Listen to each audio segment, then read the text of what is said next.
உன் லைஃப் டைம்லே வந்து வெறும் சாமிக்கு சேவைன்றது வாழ்க்கை முடிச்சுட்டுக்கிற இந்த தருணத்தில் இவர் வாரத்து 2-3 நாளைக்கு முன்னால் வந்து 9 பேர் கொண்ட ஒரு கமிட்டி பண்ணிக்கிறாங்க. இது சரியாக தப்பா உன்னோட நாலேஜுக்கு? ஏன்னா நீ 24 மணி நேரம் கோயிலே இருக்கிற. ಓಂ ಗುರುಭ್ಯೋ ನಮಃ. ಶ್ರೀ ಪ್ರಸನ್ನ ಲಕ್ಷ್ಮೀ ವೆಂಕಟರಮಣ ಸ್ವಾಮಿವಾರಿ ಗೋವಿಂದೋ ಗೋವಿಂದ ಗೋವಿಂದ ನಾಮವನ್ನು ಸ್ಮರಿಸುತ್ತಾ ತಾವು ಕೇಳಿರುವ ಈ ವಿಚಾರವನ್ನು ತಮಗೂ ಹೇಳಲು ಇಚ್ಛೆ ಪಡ್ತಾ ಇದ್ದೀನಿ. ಧಾರ್ಮಿಕ ದತ್ತಿ ಇಲಾಖೆಯ ಪ್ರತಿಯೊಂದು ಅಧಿಕಾರಿಗಳು ಹಾಗೂ ರಾಜ್ಯ ಧಾರ್ಮಿಕ ಪರಿಷತ್ತನ್ನು ಎಲ್ಲ ಸದಸ್ಯರಲ್ಲಿ ಮನವಿ ಮಾಡ್ಕೊಳ್ತಾ ಇದ್ದೀನಿ, ಅಧ್ಯಕ್ಷರಲ್ಲಿ ಮನವಿ ಮಾಡ್ಕೊಳ್ತಾ ಇದ್ದೀನಿ, ಆಯುಕ್ತರಲ್ಲಿ ಮನವಿ ಮಾಡ್ಕೊಳ್ತಾ ಇದ್ದೀನಿ. ಮಾನ್ಯರೇ, ಗೌರವಾನ್ವಿತರೇ, ದಿನಾಂಕ 17/3/2025 ನಡೆದ ನಡವಳಿಕೆಗಳಲ್ಲಿ KGF ಶ್ರೀ ಪ್ರಸನ್ನ ಲಕ್ಷ್ಮೀ ವೆಂಕಟರಮಣ ಸ್ವಾಮಿ ದೇವಾಲಯದ ವ್ಯವಸ್ಥಾಪನಾ ಸಮಿತಿಯ ರಚಿಸಿರುವ ಬಗ್ಗೆ ತೀರ್ಪು ಸರಿಯಾಗಿಲ್ಲ ಅಂಥೇಳಿ ನನ್ನ ಅಭಿಪ್ರಾಯವನ್ನು ತಮಗೆ ತಿಳಿಯಪಡಿಸ್ತಾ ಇದ್ದೀನಿ ಸ್ವಾಮಿ.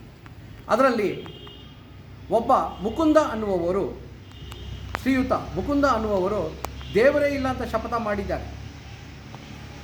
ದೇವರೇ ಇಲ್ಲ, ಯಾರೋ ದೇವರು, ನನಗೂ ದೇವರಿಗೂ ಸಂಬಂಧ ಇಲ್ಲ ಅಂತ ಹೇಳಿರತಕ್ಕಂತಹ ವ್ಯಕ್ತಿಯನ್ನು ಒಂದು ರಾಜ್ಯ ಧಾರ್ಮಿಕ ಪರಿಷತ್ತು ಸೆಲೆಕ್ಟ್ ಮಾಡಿದ್ದೀರಿ. ಅದು ಯಾವ ಬೇಸ್ ಮೇಲೆ ಸೆಲೆಕ್ಟ್ ಮಾಡಿದ್ದೀರಿ ಗೊತ್ತಿಲ್ಲ. ಸೆಕ್ಷನ್ 25(3)(1) ದೇವರ ಮೇಲೆ ನಂಬಿಕೆ ಇಲ್ಲದಿರತಕ್ಕಂತಹ ವ್ಯಕ್ತಿಯನ್ನು ಪರಿಗಣಿಸಬಾರದು ಅಂತ ಹೇಳಿ ಒಂದು ವಾಕ್ಯ ಇದೆ, ಕಾನೂನಿದೆ. ಆ ಕಾನೂನನ್ನ ಮೀರಿ ಯಾವ ರೀತಿ ಅವರು ಸೆಲೆಕ್ಟ್ ಆದ್ರು ಅಂತೇಳಿ ನಾನು ರಾಜ್ಯ ಧಾರ್ಮಿಕ ಪರಿಷತ್ತಲ್ಲಿ ಕಳಕಳಿಯಿಂದ ಪ್ರಾರ್ಥನೆ ಮಾಡ್ತೇನೆ. ಕೂಡಲೇ ಅವರನ್ನು ಆ ಇದರಿಂದ ತೆಗಿಬೇಕು. KGF ಅಲ್ಲಿ ಲಕ್ಷಾಂತರ ಭಕ್ತಾದಿಗಳು ಪ್ರಶ್ನೆ ಇದಾಗಿದೆ, ಜಾಲತಾಣಗಳಲ್ಲಿ ಹರಡಿದೆ. ದಯಮಾಡಿ ಇನ್ನೊಂದು ಸಾರಿ ಕುಲಂಕುಷವಾಗಿ ಪರಿಶೀಲನೆ ಮಾಡಿ ಅವರನ್ನು ಕೂಡಲೇ ಆ ಕಮಿಟಿಯಿಂದ ತೆಗಿಬೇಕು ಅಂತ ಹೇಳಿ ನಾನು ಕಳಕಳಿಯಿಂದ ಪ್ರಾರ್ಥನೆ ಮಾಡ್ತೇನೆ. ಅದೇ ರೀತಿ ಈ ಸದರಿ ಕಮಿಟಿಯು ರಚನೆ ಆಗಿರೋದು ನಮಗೆ ತುಂಬ ಸಂತೋಷದ ವಿಚಾರವಾಗಿದೆ. ಆದರೆ 2023ರ ಪಟ್ಟಿ ಇನ್ನೂ ಬಿಡುಗಡೆಗೆಲ್ಲ. ಆ ಪಟ್ಟಿ ಏನಾಯಿತು? ಆ ಪಟ್ಟಿಗೆ ಉತ್ತರ ಕೊಡಲೇಬೇಕಾಗಿ ಬರುತ್ತದೆ. DC ಕಚೇರಿಯಿಂದ ಸತ್ಯಾಪನ ವರದಿ ಹೋಗಿಲ್ಲ. DC ಕಚೇರಿಯಿಂದ ಸತ್ಯಾಪನ ವರದಿ ಹೋಗದೆ ಯಾವ ರೀತಿ ಆ ಫೈಲ್ ಏನಾಗಿದೆ, 2023ರಲ್ಲಿ ನಡೆದಂತಹ ಆ ವಿಚಾರ ಎಲ್ಲಿ ಏನಾಯಿತು, ಆ ಫೈಲ್ ಎಲ್ಲಿ ಕ್ಲೋಸ್ ಆಗಿದೆ? ಸುಮಾರು 42 ಅರ್ಜಿಗಳು ಈಗಾಗಲೇ ಕೊಟ್ಟಿದ್ದೀವಿ. ರಾಜ್ಯ ಧಾರ್ಮಿಕ ಪರಿಷತ್ಗೂ ಕೊಟ್ಟಿದ್ದೀವಿ. ಕೊನೆಯದಾಗಿ 2ನೇ ತಿಂಗಳನ್ನು ಸಬ್ಮಿಟ್ ಮಾಡಿದ್ದೀವಿ. ಅದಕ್ಕೂ ಏನು ರಿಪ್ಲೈ ಓದಲಿಲ್ಲ. ರಾಜ್ಯ ಧಾರ್ಮಿಕ ಪರಿಷತ್ತು ಏನು ಮಾಡ್ತಾ ಇದ್ದಾರೆ? ಹಾಗೂ ಆಯುಕ್ತರ ಕಚೇರಿಯಲ್ಲಿ ಸುಮಾರು ಕಡತಗಳು ಅಲ್ಲಿ ಬಿದ್ದಿದೆ. ಯಾವುದೇ ಒಂದು ಕಡತಕ್ಕೂ ರಿಪ್ಲೈ ಇದುವರೆಗೂ ಕೊಟ್ಟಿಲ್ಲ. ಆದರೆ 2025 7ನೇ ತಿಂಗಳಲ್ಲಿ ಆಗಿರೋ ಪ್ರಕಟಣೆಗೆ ಮಾತ್ರ ಬಿಡುಗಡೆ ಮಾಡಿದ್ದಾರೆ. ಅಂದರೆ 11ನೇ ತಿಂಗಳು 2023ಕ್ಕೆ ಎಲ್ಲೋಯ್ತು ಫೈಲು ಅನ್ನೋದು ನನ್ನ ಪ್ರಶ್ನೆ ಆಗಿದೆ. ಏನಿದೆ ಫೈಲಲ್ಲಿ? 15 ಜನ ಅರ್ಜಿ ಸಲ್ಲಿಸಿದ್ದಾರೆ. ಇವಾಗ 25 ಜನ ಅರ್ಜಿ ಸಲ್ಲಿಸಿದ್ದಾರೆ. ಆ 15 ಜನ ಅರ್ಜಿ ಸಲ್ಲಿಸಿರೋ ಕಡತಗಳು ಎಲ್ಲೂ ಹೋಯಿತು? ಪ್ರಕಟಣೆಗೆ ದುಡ್ಡು ಖರ್ಚು ಮಾಡಿದ್ದಾರೆ ಸರ್ಕಾರ.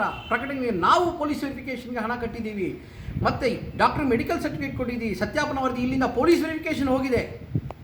ಆದರೆ DC ಕಚೇರಿಯಿಂದ ಸತ್ಯಾಪನ ವರದಿ ಹೋಗಿಲ್ಲ ಅಂತೇಳಿ ಗೌರವಾನ್ವಿತ ಆಯುಕ್ತರು ನನಗೆ ಪತ್ರ ಬರೆದಿದ್ದಾರೆ. ಗೌರವಾನ್ವಿತ ಆಯುಕ್ತರು ಬರೆದಿರೋ ಪತ್ರಕ್ಕೆ ಮರು ಉತ್ತರ ಏನಾಗಿದೆ ಅಂಥೇಳಿ ರಿಮೈಂಡರ್ ಕಳಿಸಿ ಅಂತಲೂ ನಾನು ಕೋರಿಕೆ ಕೊಟ್ಟಿದ್ದೀನಿ. ಆ ರಿಮೈಂಡ್ರಿಗೂ ಮರು ಉತ್ತರ ನನ್ನ ಆಯುಕ್ತರ ಕಚೇರಿಯಿಂದ ಬಂದಿಲ್ಲ. ಇವು ಅಪ್ಲಿಕೆಂಟ್ ಅದರಲ್ಲಿ ನಾನು ಸುಮಾರು 6 ಬಾರಿ ಅರ್ಜಿ ಸಲ್ಲಿಸಿದ್ದೀನಿ ಸ್ವಾಮಿ. 6 ಬಾರಿ ಅರ್ಜಿ ಸಿಗ್ತಿಲ್ಲ. 1ನೇ ಬಾರಿ ಏನಾಯಿತು ಅಂತ ಹೇಳಿದ್ರೆ, ಈ ದೇವಾಲಯ ಫೈನಲ್ ಸ್ಟೇಜಲ್ಲಿ ಬಂದು ಜಿಲ್ಲಾ ಧಾರ್ಮಿಕ ಪರಿಷತ್ನಲ್ಲಿ ಇಟ್ಟಾಗ ಇಲ್ಲಿಂದ ಹೆಸರುಗಳು ಹೋಗುತ್ತೆ. ಇಲ್ಲಿಂದ ಹೆಸರು ಹೋದ ಸುಮಾರು ಕರೆಕ್ಟಾದ ವಿಚಾರ, ಭಕ್ತಾದಿಗಳು, ದಾನಿಗಳು, ದೇವರಿಗೆ ಸೇವೆ ಮಾಡ್ತಕ್ಕಂಥ ಭಕ್ತಾದಿಗಳ ಒಂದು ಟೀಮು ಹೋಗಿದೆ. ಅದರಲ್ಲಿ ಶ್ರೀಧರರಾವ್ ಶಿಂದೆ ಅವರು ಜಿಲ್ಲಾ ಧಾರ್ಮಿಕ ಪರಿಷತ್ನ ಸದಸ್ಯರಾಗಿರ್ತಾರೆ. ತೀರ್ಪಾಗತ್ತೆ. ಅಲ್ಲಿ ಒಂದು ಕ್ವಶನ್ ರೈಸ್ ಮಾಡ್ತಾರೆ, ಈ ದೇವಾಲಯ B ಕ್ಯಾಟಗರಿ, ಆದ್ದರಿಂದ ಇದನ್ನು ರದ್ದು ಮಾಡಲಾಗಿದೆ. ಅದಕ್ಕೂ ರಿಪ್ಲೈ ಇನ್ನೂವರೆಗೂ ಬಂದಿಲ್ಲ ನಮಗೆ. ತದನಂತರ ಇನ್ನೊಂದು ಅರ್ಜಿ ಸಲ್ಲಿಸ್ತಾರೆ. ಆ ಅರ್ಜಿ ಸಲ್ಲಿಸಿದಾಗ ಏನಾಗ್ತಾ, ಅವಾಗ BJP ಗೌರ್ಮೆಂಟ್ ಇದ್ದಾಗ, ಸರ್ಕಾರ ಇದ್ದಾಗ ಎಲ್ಲದನ್ನು ಕ್ಲೋಸ್ ಮಾಡಿ ಅಂತೇಳಿ ಒಂದು ಅರ್ಥ ಇರುತ್ತೆ. ಸೊ ಅಪ್ಲಿಕೇಶನ್ 2 ಬಾರಿ ಸಲ್ಲಿಸಿದಾಗ, ಫಸ್ಟ್ ಬಾರಿ ಏನು ಹೇಳಿದ್ರು, ಇದು ಬಿ ಕ್ಯಾಟಗರಿಯಿಂದ ಎ ಕ್ಯಾಟಗರಿ ಅದನ್ನು ಮುಚ್ಚಿಬಿಟ್ರು, ಫೈಲನ್ನು ಕ್ಲೋಸ್. ನೆಕ್ಸ್ಟು ಸರ್ಕಾರ ಬಿದ್ದೋಯ್ತು, ಸರ್ಕಾರ ಬಿದ್ದೋದ್ಮೇಲೆ ಕ್ಲೋಸ್, ಫೈಲ್ ಕ್ಲೋಸ್. 3ನೇ ಬಾರಿ 11ನೇ ತಿಂಗಳು 2023 ಫೈಲ್ ಓಪನ್ ಆದಾಗ ಅದಕ್ಕೆ 15 ಜನ ಅರ್ಜಿ ಸಲ್ಲಿಸಿದ್ದೀವಿ. ಇಂದಿನವರೆಗೂ ಅದ್ರದ್ದು ಏನಾಗಿದೆ ಅಂತ ಗೊತ್ತಿಲ್ಲ. ನಾವು ಅರ್ಜಿಗಳ ಮೇಲೆ ಅರ್ಜಿ ಸಲ್ಲಿಸ್ತಾ ಇದ್ದೆ, ಅಲ್ಲಿಂದ ಮರು ಉತ್ತರ ಬರ್ತಾ ಇಲ್ಲ. ಅದಕ್ಕೆ ಕೊನೆಯದಾಗಿ ಅಪೀಲ್ 63A ಪ್ರಕಾರವಾಗಿ ಅಪೀಲ್ ಹೋಗಿದ್ದೀವಿ. ನಾವು ಅಪೀಲ್ ಹೋಗಿದ್ದೀವಿ.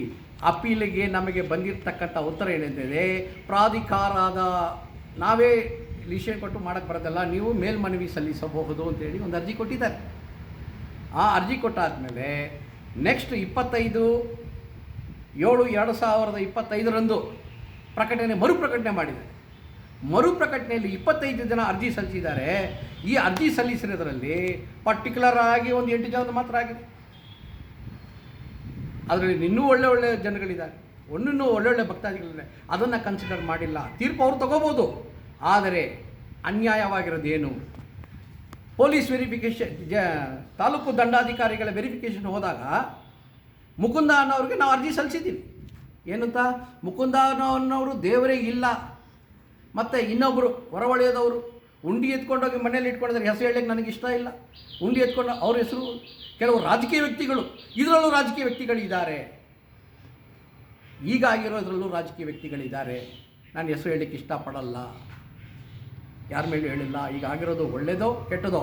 ಆದರೆ ನಾನು ಕೇಳುವ ಒಂದೇ ಒಂದು ಪ್ರಶ್ನೆ ಅಂದರೆ, 2023 ಆಗಿರೋ ಪ್ರಕಟಣೆ ಏನಾಯಿತು?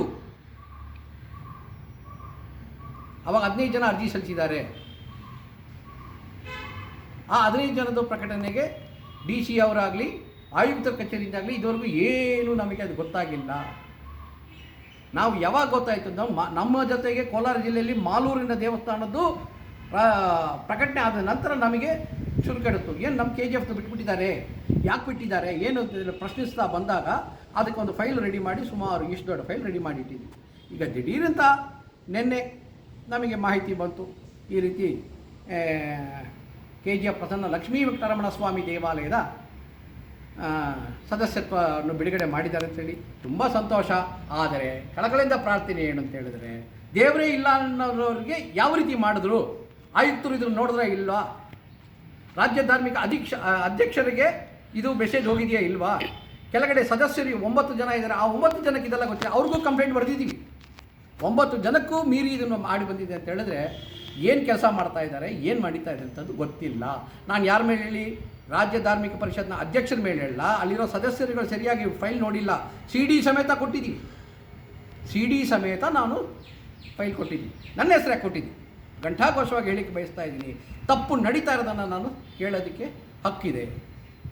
Even everybody is having a rights to ask their questions. ಇಲ್ಲಿ ತಪ್ಪು ನಡೆದ್ರೆ ನಾನು ಕೇಳ್ತೀನಿ, ಏನೇ ನಡೀಲಿ. ನಮ್ಮ ಸೇವೆ ಇದೆ.